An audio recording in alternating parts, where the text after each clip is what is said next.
I have not seen such a perfect example of toxic masculinity put right in front of us as Andrew Tate has given to us fresh on a platter.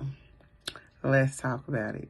And I think my number one concern when I was in jail, despite the fact that my situation was dire, were my concerns as a man and all the people I have to take care of, and my children and my family and the people I pay for and all the people who work for me. And truthfully, I wasn't worried about myself, I was worried about everybody else. And I think that's the true masculine flame.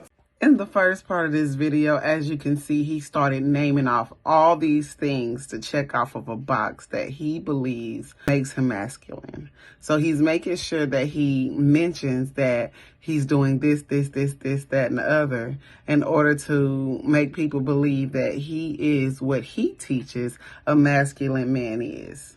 Did you get emotional? Did you shed tears in your cell?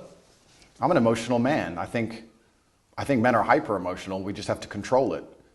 I was extremely busy inside of my jail cell. I had lots of push-ups to do. I was very concerned about the people on the outside. I was trying my best to get out. It's difficult for me to answer the question because it was an interesting frame of mind. I knew that God was watching and I had to perform. It's very difficult for me to go through life saying I'm the top G, I'm this, I'm that, and speak about mental resilience and mental toughness, and then the second I'm thrown inside of a solitary confinement cell, cower out. I'm not. On this part, I can actually agree with what he's saying. When he say that he believed men are hyper emotional, he kind of was redeeming himself right here. I was like, okay. Don't judge him too quick. Don't judge him too quick.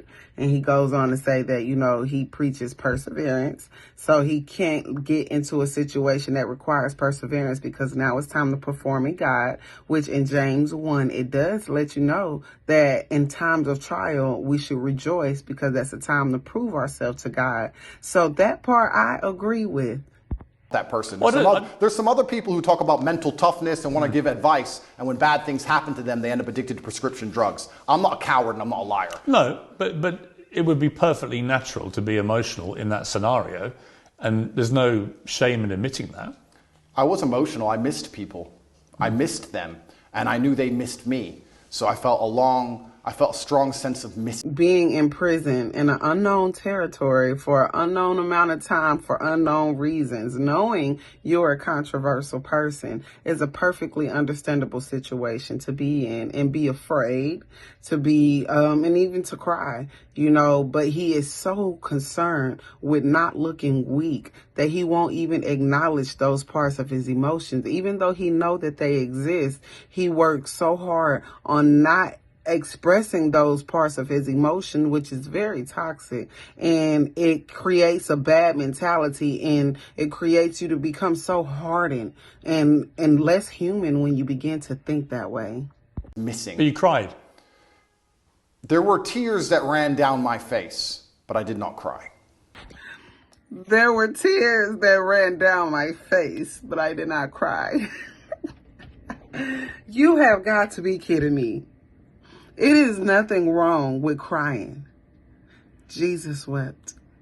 It's okay to feel emotions. It's okay to be sorrowed by something. That's perfectly human. And whoever said that it's not masculine to do so need to take that lie back to the devil it came from, because that is the furthest from the truth. And we don't need men teaching our men that they can't express their emotions and that it's not masculine to feel negative emotions or to be impacted by them to the point to where you cry. But I did not cry. I mean, that's crying. I would disagree. Because you're worried about admitting that. You think it sounds Absolutely weak. not. That's a perfectly fine scenario to cry in, but I think the act of crying is an act of desperation. To sit and to cry is an act in and of itself. To do push-ups thinking of your children with tears running down your face, but you're concerned with finishing as many push-ups as possible within that day, I do not consider that crying. I consider that tears running down my face. That's absolutely amazing. To do push-ups or have tears running down your face while you're doing as many push-ups as you can. It's not crying, it's just tears running down your face. Like, come on, guys, y'all gotta stop this.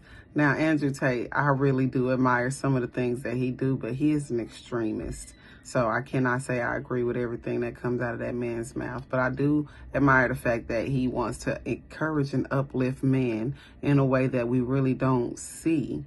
But in this case, he is really enforcing and displaying toxic masculinity. This is what we mean when we mean toxic masculinity. The thing that, I'm not a fan of women telling men how to be men.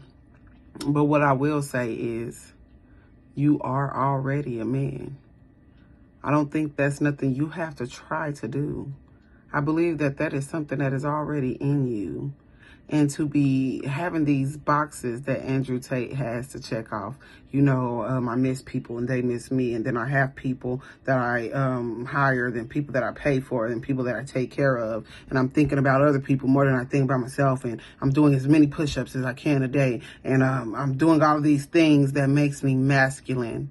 So I'm a man. That's not how it works. I'm pretty sure that's not how it works. It's okay to be human. Human is perfectly fine.